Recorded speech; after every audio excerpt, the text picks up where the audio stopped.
सुप्रभात। आज हम काव्य में चौथा पाठ जो सुमित्रानंदन पंत जी द्वारा रचित है और इसका शीर्षक है वे आँखें। इस कविता के माध्यम से कवि ने हमारे देश में किसानों की दुर्दशा का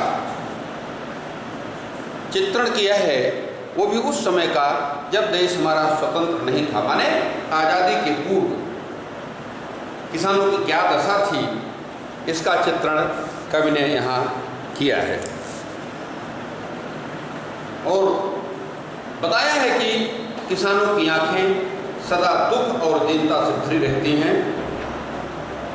कभी वह स्वाधीन था, परंतु आज उसे उसकी जमीन से बेदखल कर दिया गया है। महाजन अपना पैसा लेने के लिए क्रूरतापूर्ण व्यवहार करते हैं और अपना पैसा वसूलने के लिए तरह तरह के अन्याय किसानों के साथ करते हैं। तो कब यहाँ लिख रहा है, अंधकार की गुहा सरीखी उन आँखों से डरता है मन, भरा दूर तक उनमें दारुण दैन्य दुख का नीरव रोदन। कवि बता रहा है कि भारतीय किसान की आँखें मुझे एक अंधेरी गुफा के समान भयानक लगती हैं। गुफा समझते हैं कि जमीन के अंदर की कोई खो जिसके अंदर पूरी तरह अंधेरा ही रहता है, वहाँ कोई प्रकाश की व्यवस्था नहीं होती है। तो किसान की आंखें कवि को उसी तरह दिखाई दे रही हैं जैसे कोई अंधेरी गुफा। और जैसे ही हम कभी अंधेरी गुफा में झांकने का प्रयास करते हैं, झांकते हैं तो हमें भय लगता है। उसी प्रकार किसान की शून्य आंखों में देखने से भी भय लगता है, क्योंकि किसान दीनता भरा जीवन व्यतीत कर रहा है और उसकी उस धंसी आंखों में निराशा, शोषण, पीड़ा और रुदन के सिवाय कुछ नहीं है। हर व्यक्ति उनका शोषण करता है और जिससे उनकी आंखों में करुणा दिखाई देती है, निराशा दिखाई देती है और वे अपने आप को पीड़ित महसूस करते हैं। उन आंखों में भयानक गरीबी का दुख और उनका चुपचाप गरीबी को सह जाने का मौन रुदन व्याप्त है, माने वो अंदर अंदर रो रहे हैं, व्यक्त नहीं कर पा रहे हैं। नीरव रोदन, चुपचाप रोना। इस तरह से किसान जो है अपने आप को किस तरह से दीनहीन महसूस करता है जब उसके ऊपर तरह तरह के अत्याचार किए जाते हैं। वह स्वाधीन रहा, अभिमान भरा आंखों में इसका, छोड़ उसे मझधार आज संसार कगार सदृश हुआ किसका। तो कवि यहाँ बता रहा है कि किसान कभी स्वाधीन था, खुशहाल था, और उन दिनों की तुलना में उसकी वर्तमान दुर्दशा का चित्रण करते हुए कवि लिख रहा है, बता रहा है कि भारतीय किसान कभी स्वाधीन था, स्वावलंबी था। उसके पास अपना कहने को कुछ खेत थे, ये मेरा खेत है। किसान गर्वपूर्वक कह सकता था इस बात को कि ये मेरा खेत है। तब उसकी आंखों में स्वाभिमान लगता था, दिखाई देता था, चमक थी और समाज में उसका मान था, उसकी मर्यादा थी। परंतु आज उसका स्वाभिमान उसे छोड़कर ऐसे विलीन हो गया है जब महाजन अपना धन उगाही करने के लिए, अपना पैसा वापस पाने के लिए, अपना ब्याज पाने के लिए किसानों पर तरह तरह के अत्याचार कर रहे हैं। तो कवि लिख रहा है कि आज उसका स्वाभिमान उसे छोड़कर ऐसे विलीन हो गया है, ऐसे गायब हो गया है जैसे कोई रेतीला किनारा टूटकर नदी के प्रवाह में बह जाता है और उसका अस्तित्व समाप्त हो जाता है। माने आज उसका जीवन बिल्कुल स्वाभिमान शून्य बनकर रह गया है। माने आज किसान का अपना स्वाभिमान नहीं रह गया है। और लहराते हुए खेतों में लहराते हुए खेत दृगों में हुआ बेदखल वह अब जिनसे हंसती थी उसके जीवन की हरियाली जिनके तृण तृण से। यहाँ पर कब उस समय का वर्णन कर रहा है जब किसान अपने लहलहाते खेतों को देख करके प्रसन्न होता था, खुश होता था। वही अपने खेतों की याद कर रहा है। इसी के माध्यम से कवि लिख रहा है कि उस किसान की आंखों में आज भी वे लहलहाते खेत झूम उठ रहे हैं, झूम उठते हैं जिनसे उसे वंचित कर दिया गया है। माने खेत तो है लेकिन स्वामित्व जो है खत्म हो चुका है, स्वामित्व नहीं रह गया है। उसका स्वामी आज और कोई है। खेत लहलहा रहे हैं लेकिन किसान उन खेतों को देख करके आज पीड़ा महसूस कर रहा है, जिनको देख करके कभी वो गर्व महसूस करता था। सूदखोर सेठों ने थोड़े से ऋण के बदले उसकी उगाही के बदले में उसकी खेती को हथिया लिया है, माने अपने कब्जे में ले लिया है। उन खेतों का एक एक दिन का उसे इतना प्यारा था कि उसे देखकर किसान के जीवन में मानो हरियाली छा जाती थी। उसके तिनके हरियाली जिनके तृण तृण से, माने जिनके तिनकों से उसके जीवन में हरियाली छा जाती थी और उसका मन प्रसन्न उठता था, खिल उठता था। और आज दुर्भाग्य है कि वही खेत उन लोगों ने अपने अधिकार में ले लिया है और उसी के कारण उसकी प्रसन्नता जो है नष्ट हो गई है और उसके जीवन में पूरी तरह से निराशा छा गई है।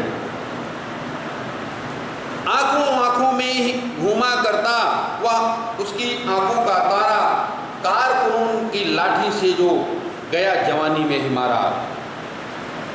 ऐसा भी वर्णन कवि ने किया है जब किसान के पुत्र को महाजन के कारिंदों ने लाठी से उसे मार डाला, पैसा वसूलने के चक्कर में उसके पुत्र को ही मार दिया।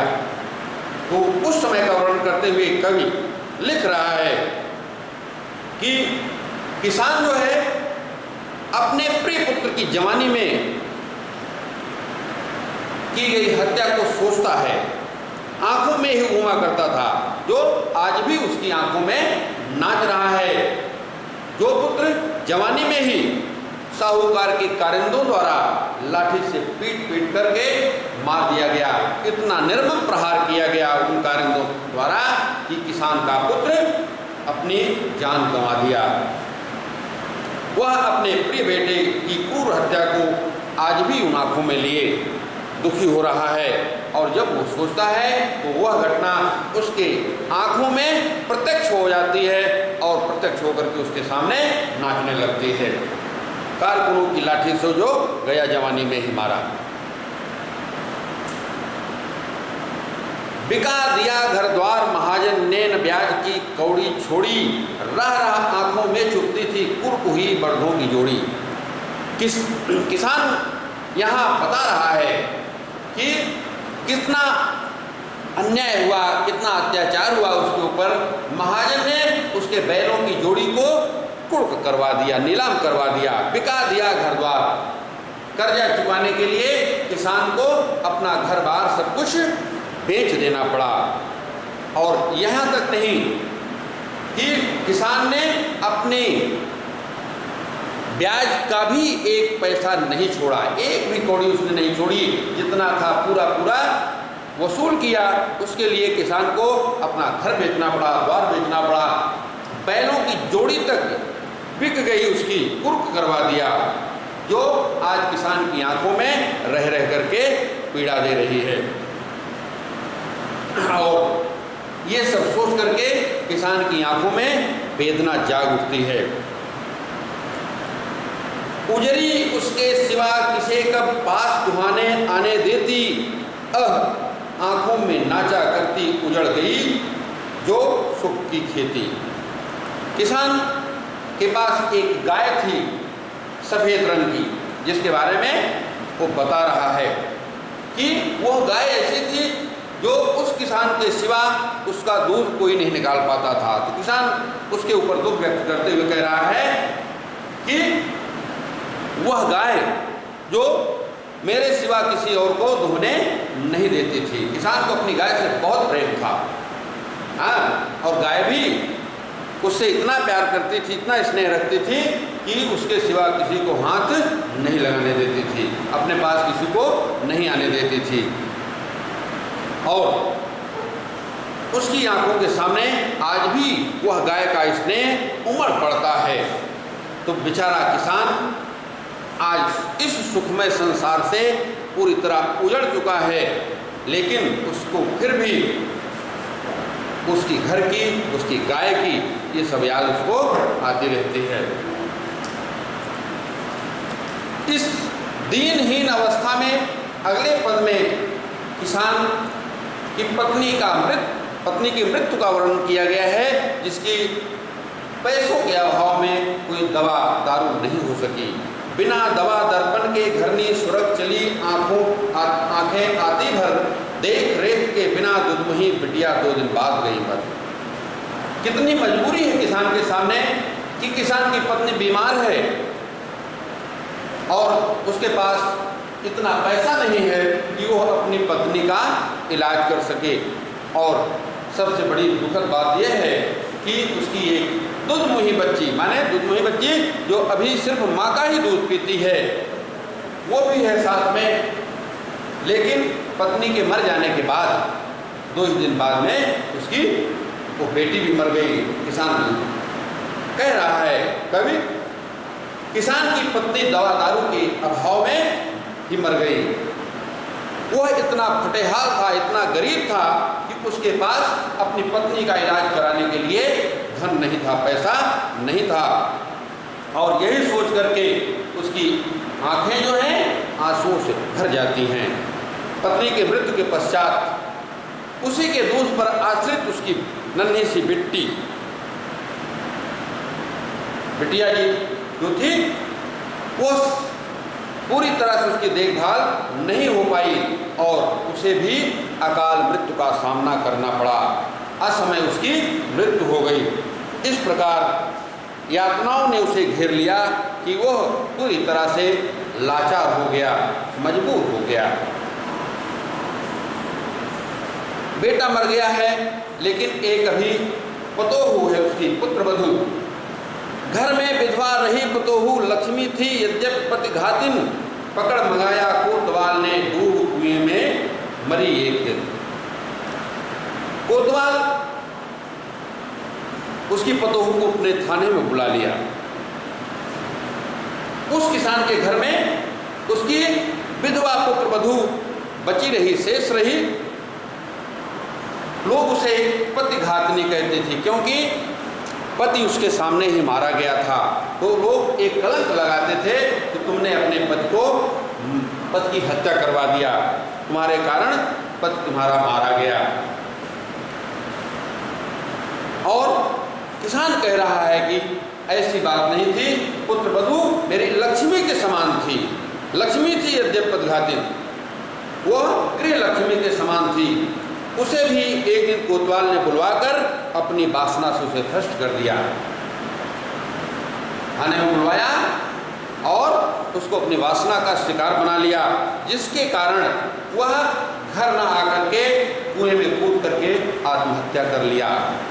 इतना अपने आप को मजबूर पाई कि घर लौटने के बजाय वह जाकर कुएं में कूदकर मर गई। इस तरह से बेचारा किसान अपना सर्वस्व खो करके, सब कुछ उसका तहस नहस हो गया, सब कुछ खो गया और पूरी तरह से लुटा पिटा वह अकेला रह गया। खैर पैर की जूती जोरू न सही एक दूसरी आती, पर जवान लड़के की सुधकर सांप लौटते फटती छाती। किसान यहाँ अपनी पीड़ा को व्यक्त करते हुए कह रहा है कि पत्नी मर गई तो मर गई, कोई दिक्कत नहीं। हाँ, उसका मरना इतना कष्टकर नहीं था, वह तो पैर की जूती के समान तुच्छ होती है। मनुष्य चाहे तो एक जूती के फटने पर दूसरी बदल ले, इसलिए वह किसान दूसरी पत्नी ला सकता था। वो चाहता तो दूसरी शादी कर सकता था, परंतु अब उसे अपने जवान लड़के की हत्या हो जाने की याद आती है। जब इस चीज को याद करता है तो उसकी छाती पर सांप लौटने लगते हैं और वह दुखी हो जाता है, उसका मन पीड़ा से भर जाता है। वेदना के मारे उसकी छाती विदीर्ण हो जाती है, फट जाती है। इसलिए जब वो अपने जवान पुत्र को ही नहीं बचा पाया तो दूसरी पत्नी को लाने की हिम्मत कैसे करता, दूसरी पत्नी की सुरक्षा कैसे करता। जब वो अपने बेटे को नहीं बचा पाया, अपनी बिटिया को नहीं बचा पाया, अपना घर बार नहीं बचा पाया, तो दूसरी पत्नी लाने की हिम्मत कैसे जुटा पाता। उसका दूसरी पत्नी लाने का साहस भी खत्म हो गया, समाप्त हो गया, इसी निराशा के चलते। पिछले सुख की स्मृति आंखों में क्षण भर एक चमक है लाती, तुरंत शून्य में गरज वह चितवन तीखी नोक सदृश बन जाती।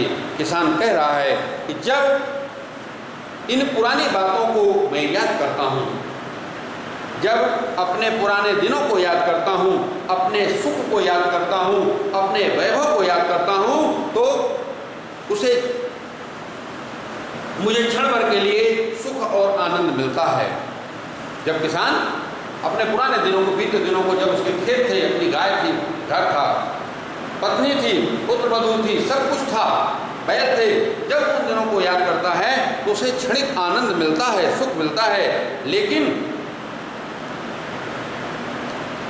इन्हीं यादों के साथ जब उसे लगता है कि उसने अपना खेत खो दिया, गाय खो दिया, पुत्र खो दिया, पत्नी, बिटिया, पुत्र वधू की कल्पना जब करता है तो ये चीज़ें उसे दुखी करती हैं और उसकी नज़रें कहीं शून्य में गड़ी की गड़ी रह जाती हैं।